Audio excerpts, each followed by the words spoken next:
Hello friend, আজকে আমি তোমাদের সাথে শেয়ার করছি কচুর শাক রেসিপি। ইলিশ মাছের মাথা দিয়ে কচুর শাক খেতে অনেক ভালো লাগে। আমি এইখানে আজকে কালো কচুর শাক রান্না করে দেখাবো। তার জন্য এইখানে এই যে কচুর শাক নিয়েছি। এবারে কচুর শাকগুলো কেটে নেব। অনেক সময় কচুর শাক কাটলে হাত চুলকায়, সেই ক্ষেত্রে হাতে একটুখানি সর্ষের তেল কিংবা লবণ জল মেখে নিলেও হয়। নিয়ে কচুর শাকগুলো কাটলে হাতটা চুলকায় না। কচুর শাকগুলো প্রথমেই আমি জল দিয়ে ভালো করে ধুয়ে নিয়েছিলাম। এবারে কচুর শাকগুলো এরকম ছোট ছোট টুকরো করে শাকগুলো কাটতে অনেক সুবিধা হয়। তোমরা যারা প্রথম আমার চ্যানেলে আমার ভিডিও দেখছো, আমার চ্যানেলটিকে সাবস্ক্রাইব করে দিয়ে পাশে থাকা বেল আইকনটি অল করে দেওয়ার অনুরোধ রইল, যাতে আমার নিত্য নতুন রেসিপিগুলো তোমরাই প্রথমে দেখতে পাও।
কচুর শাকগুলো সব কাটা হয়ে গেছে, এবারে ধুয়ে নেব।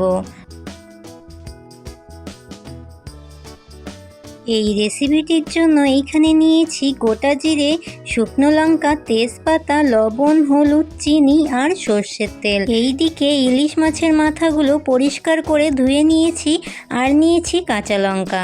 কড়াইতে কচুর শাকগুলো দিয়ে সেদ্ধ করে নেব। দিয়ে দেব অল্প পরিমাণ লবণ আর চিড়ে রাখা কাঁচা লঙ্কাগুলো।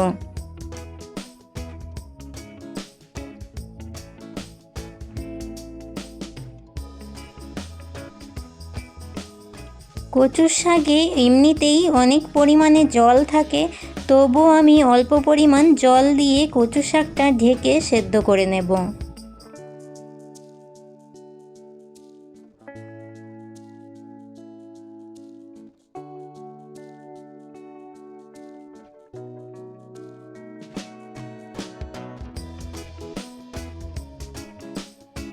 কচুর শাকগুলো সেদ্ধ হয়ে গেছে, জলটা ঝাঁঝরির সাহায্যে ঝরিয়ে নিচ্ছি। এইদিকে কড়াইতে দিয়ে দিচ্ছি সর্ষের তেল। ইলিশ মাছের মাথাগুলোতে লবণ হলুদ মাখিয়ে ভেজে নিচ্ছি।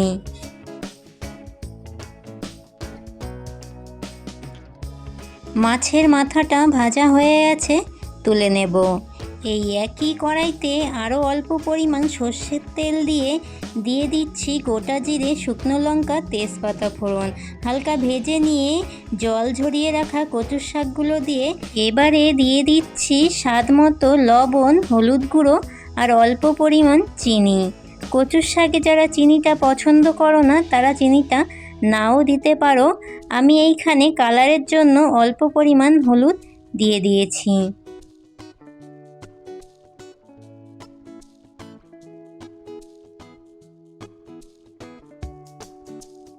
কচুর শাকগুলো 3 মিনিট মতো ভেজে নিয়ে এবারে মাছের মাথাটা দিয়ে কচুর শাকের সাথে ভেজে নেব।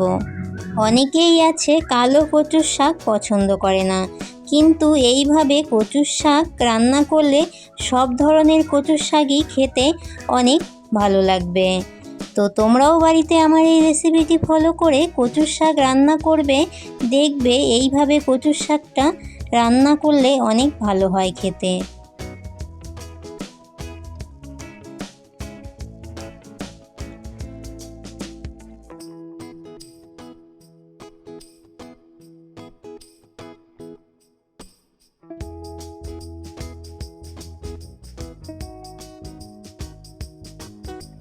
কচুর শাকের জলটা পুরো শুকিয়ে গেছে, শাকটা ভাজা হয়ে গেছে, এবারে নামিয়ে নেব। আমার এই রেসিপিটি তোমাদের কাছে ভালো লাগলে একটি লাইক, কমেন্ট, শেয়ার করে দেওয়ার অনুরোধ রইল। আমার এই রেসিপিটি পুরোটা দেখার জন্য তোমাদের সকলকে ধন্যবাদ। আবারও দেখা হবে নতুন একটি রেসিপির সাথে আগামীকাল। তোমরা সকলে অনেক অনেক ভালো থাকবে। টাটা।